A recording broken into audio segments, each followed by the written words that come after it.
Parashah 5. Hayyei Sarah, Sarah's life. Genesis 23:1 to 25:18. Genesis chapter 23. Sarah lived to be 127 years old. These were the years of Sarah's life. Sarah died in Kiryat Arba, also known as Hebron, in the land of Canaan, and Abraham came to mourn Sarah and weep for her. Then he got up from his dead wood and said to the sons of Het, I am a foreigner and living as an alien with you. Let me have a burial site with you, so that I can bury my dead wife. The sons of Het answered Abraham, Listen to us, my lord. You are a prince of God among us, so choose any of our tombs to bury your dead. Not one of us would refuse you his tomb for burying your dead. Abraham got up, bowed before the people of the land, the sons of Het, and spoke with them. If it is your desire to help me bury my dead, then listen to me. Ask Ephron, the sons of Zohar, to give me the Cave of Machpelah, which he owns, the one at the end of his field. He should sell it to me in your presence at its full value. Then I will have a burial site of my own. Ephron the Hittite was sitting among the sons of Het, and he gave Abraham his answer in the presence of the sons of Het, who belonged to the ruling council of the city. No, my lord, listen to me. I am giving you the field with its cave. I'm giving it to you. In the presence of my people I give it to you. Abraham bowed before the people of the land and spoke to Ephron in their hearing. Please be good enough to listen to me. I will pay the price of the field. Accept it from me, and I will bury my dead there. But Ephron answered Abraham, My lord, listen to me. A plot of land worth 400 silver shekels. What is that between me and you? Just bury your dead. Abraham got the point of what Ephron had said, so he weighed out for Ephron the amount of money he had specified in the presence of the sons of Het, 400 silver shekels of the weight accepted among merchants, 10 pounds. Thus the field of Ephron and Machpelah, which is by Mamre, the field, its cave, and all the trees in and around it were deeded to Abraham as his possession in the presence of the sons of Het, who belonged to the ruling council of the city. Then Abraham buried Sarah his wife in the cave of the field of Machpelah by Mamre, also known as Hebron, in the land of Canaan. The field and its cave had been purchased by Abraham from the sons of Het as a burial site which would belong to him. End of Genesis chapter 23. Genesis chapter 24. By now Abraham was old, advanced in years, and Adonai had blessed Abraham in everything. Abraham said to the servant who had served him the longest, who was in charge of all he owned, Put your hand under my thigh, because I want you to swear by Adonai, God of heaven and God of the earth, that you will not choose a wife for my son from among the women of the Canaani, among whom I am living, but that you will go to my homeland, to my kinsmen, to choose a wife for my son Yitzhak. The servant replied, Suppose the woman isn't willing to follow me to this land.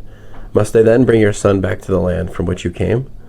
Abraham said to him, See to it that you don't bring my son back there.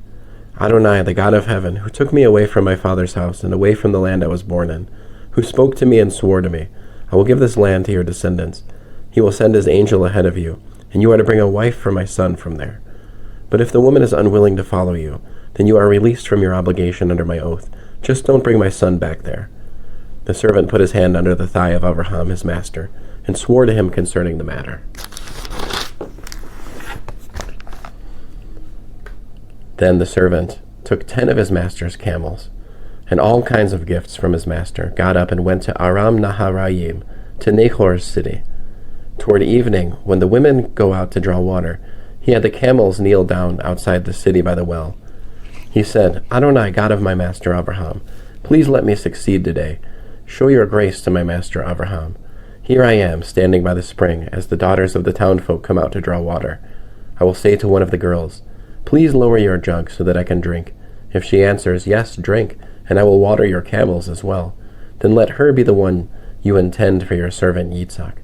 This is how I will know that you have shown grace to my master. Before he had finished speaking, Rivkah, the daughter of Bethuel, son of Milcah, the wife of Nahor, Abraham's brother, came out with her jug on her shoulder. The girl was beautiful, a virgin, never having had sexual relations with any man. She went down to the spring, filled her jug, and came up.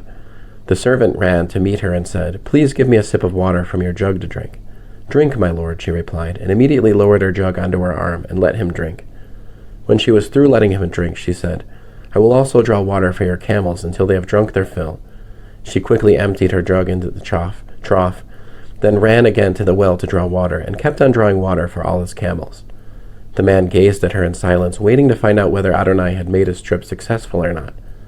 When the camels were done drinking, the man took a gold nose ring weighing 1/5 of an ounce and 2 gold bracelets weighing 4 ounces and asked, "Whose daughter are you? Tell me, please. Is there room in your father's house for us to spend the night?" She answered, "I am the daughter of Betuel, the son Milcah bore to Nahor," adding, "We have plenty of straw and fodder and room for staying overnight." The man bowed his head and prostrated himself before Adonai. Then he said, "Blessed be Adonai, God of my master Abraham, who has not abandoned his faithful love for my master, because Adonai has guided me to the house of my master's kinsman." The girl ran off and told her mother's household what had happened. Rivkah had a brother named Laban. When he saw the nose ring and the bracelets on his sister's wrists besides, and when he heard his sister Rivkah's report of what the man had said to her, he ran out to the spring and found the man standing there by the camels. "Come on in," he said, "you whom Adonai has blessed. Why are you standing outside when I have made room in the house and prepared a place for the camels?"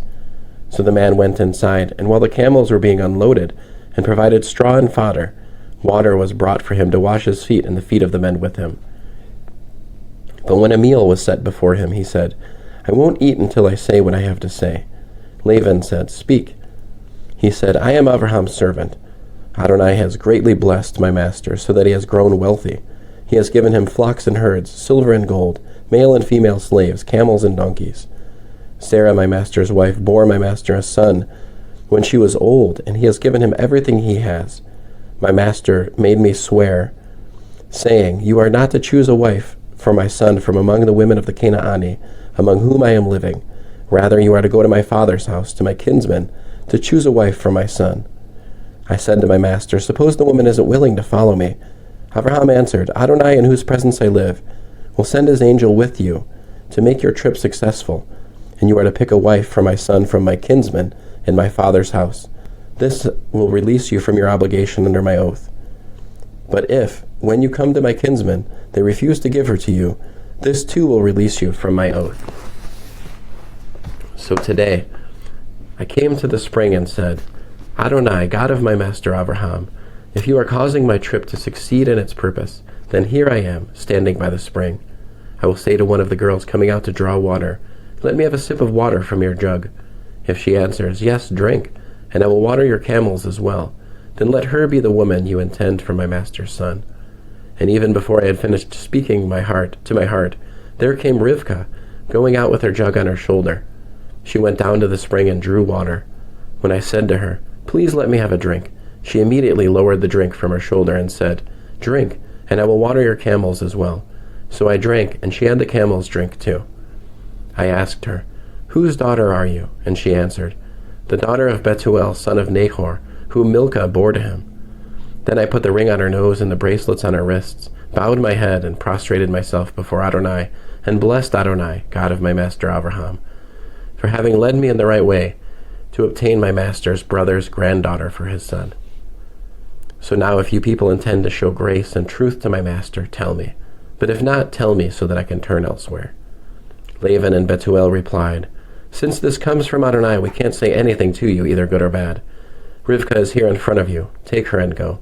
Let her be your master's son's wife, as Adonai had said." When Abraham's servant heard what they had said, he prostrated himself on the ground to Adonai.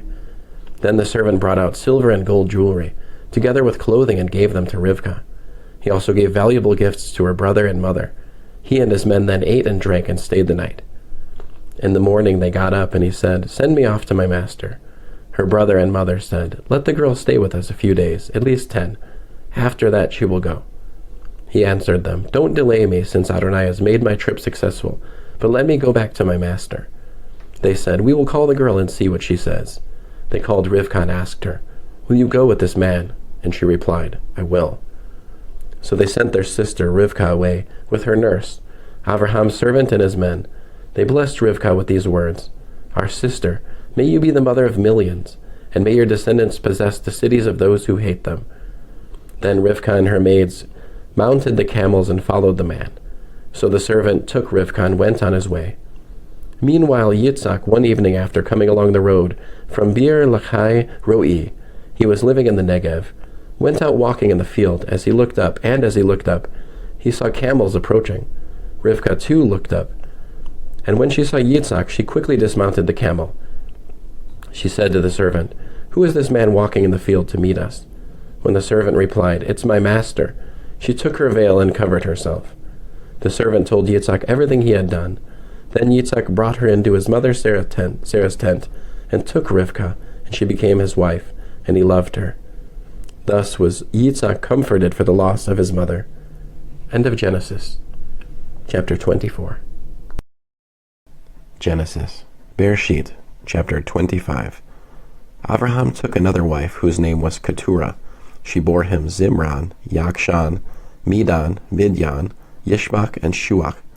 Yakshan fathered Sheva and Dedan. The sons of Dedan were Ashurim, Latushim, and Lumim. The sons of Midyan were Ephah, Epher, Hanak, Avida, and Eldaah. All these were descendants of Keturah. Abraham gave everything he owned to Yitzhak, but to the sons of the concubines he made grants while he was still living, and sent them off to the east, to the land of Kedem, away from Yitzhak his son.